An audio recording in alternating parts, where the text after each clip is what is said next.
Hello and welcome to the channel. My name is Christopher Ruocchio, author of the Sun Eater science fantasy series and 9-year veteran of the publishing industry. The Sun Eater is a space opera meets epic fantasy adventure set about 20,000 years into our future, in an age when mankind has conquered a huge swath of our galaxy. It is the story of a man called Hadrian Marlowe, written in his own words, a man who runs away from home and his place as a nobleman in the great Solon galactic empire, only to find himself embroiled in the midst of a terrible war between that empire and the Cielson, a marauding alien race bent on humanity's destruction. Hadrian tells us on page 1 that he is the man who ended that war and killed all of the Cielson. His story is about why and how, and about all the things that didn't make it into the official history. James S. A. Corey of The Expanse called Empire of Silence, the first book in the series, science fiction at its most genuinely epic. If you haven't read the books before and are just stumbling onto the channel, you can find links to purchase them below, and I would be honored if you would check them out. But this video will be delving into spoiler territory, specifically for the 5th book in the series, Ashes of Man. If you missed my recap of the first volume in the series, Empire of Silence, or my recaps for any of the other books, you can find a link to all of those in the description down below, and I've set up a playlist as well. I've been making these summary videos for each of the main books in the series, and with the release of Book 6, Disquiet Gods, coming up on April the 2nd of this year, which is 2024, and with the electronic advance copy of this book coming out on January 16th of 2024, which is just a couple of weeks from now, the time for me to make this summary, of course, is right now. So check out the description below for links to order the earlier books in the series, as well as a link and instructions on how to pre-order a signed copy of Disquiet Gods. And if you don't want to be spoiled, this is where we part ways, for now. And now, this is the story so far. Ashes of Man opens a mere night after the conclusion of Book 4, Kingdoms of Death. Hadrian Marlowe, our hero, has just buried the body of his friend and mentor, Tor Gibson of Syracuse. The time has come to end his and Valka Ondera's self-imposed exile and to return to the broader galaxy. But first, Hadrian makes a stop at the Imperial Library on Colchis, where a meeting with the library's director reveals Gibson's prior identity. He was Philippe Bourbon, a prince of one of the greatest houses in the Imperium, one sentenced to the prison planet of Belucia for the crime of sedition against his own brother. What is more, Gibson was the father of Augustin Bourbon, one of the ministers who orchestrated an earlier attempt on Hadrian's own life, and whom Hadrian had killed in return. Surrendering themselves to the imperial authorities, Hadrian and Valka are interrogated by the Governor-General of Colchis, with whom they both share details of the failure of the Red Company at Padmarac and their sojourn among the Cielson. Orders come down that Hadrian and Valka are to be returned to Nessus, and they are escorted thence by one Sir Hector Oliva.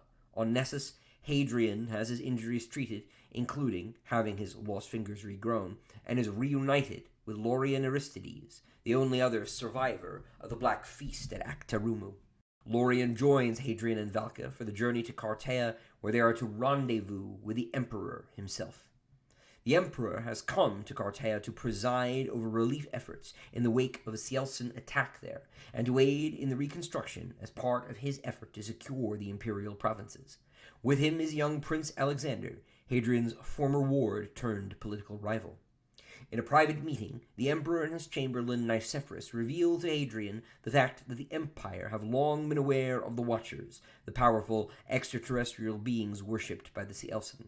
Have known about them, in fact, since well before humanity's first contact with the Cielson themselves. What is more, they reveal the Empire has long been working on a method to combat the Watchers, and has been planning to hunt them down. Back in camp, Hadrian narrowly survives an assassination attempt, but the would-be killer escapes. Hadrian suspects Prince Alexander. Aiming to simplify the political equation, the Emperor dispatches Hadrian, Valka, and Lorian, along with Bassander Lind, to the star system DB-639, where the extrasolarian group known only as Minos has recently been discovered to have a base. On the planet DB-639d, known to Minos as Ganelon, Hadrian's team discover the purpose of the extrasolarian research base there. By resurrecting certain ancient Mercani arts, the Minoan scientists have successfully engineered a viral form of cancer designed to attack Imperial planets and so leave them vulnerable to Cielcen assault. After their presence on Ganelon is discovered, Hadrian and Valka are captured by the machine sorcerer Urbane, who plans to hand them over to his Cielcen allies, led by one of the generals of the prophet king Siriani Doriaika. Hadrian's allies in turn attempt to bail him and Valka out, and with the help of some surprise allies, they are victorious. Valka kills Urbane, and Hadrian is taken to meet with their surprise aid, the Jadian navy, under the command of Crown Prince Chaim du Otranto himself. In meeting the prince, they discover that he is none other than Sir Alarin Milta, the Jadian knight who assisted Hadrian on Emesh when he was barely more than a boy, and the man who gave Hadrian his first high matter sword, as well as the man whose support launched his initial quest to find Vorgossos at the end of Empire of Silence.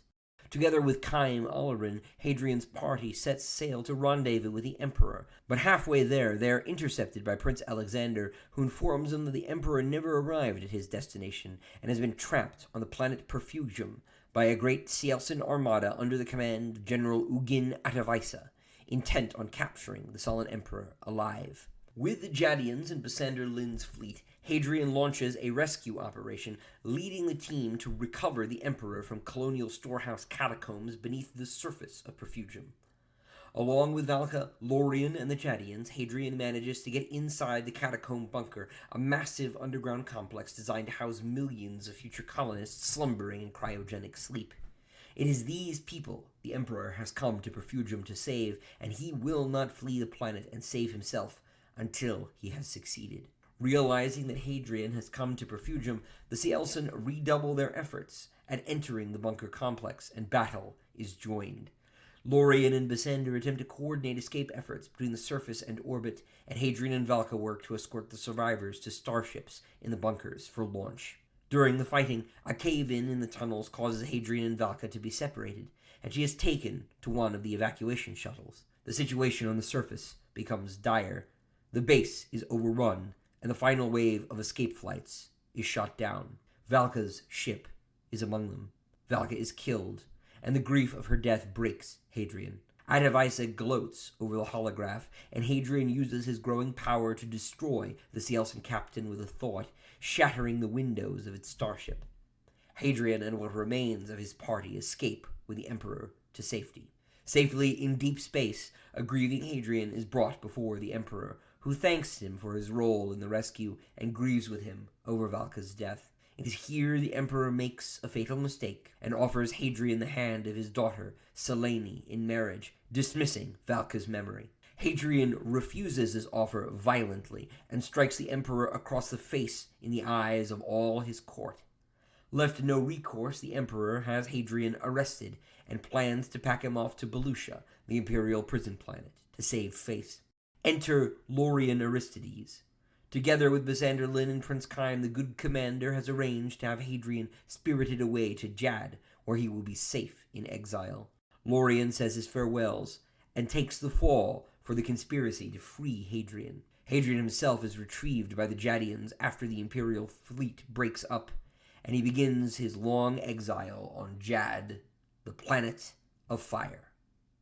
Here ends Book 5, Ashes of Man.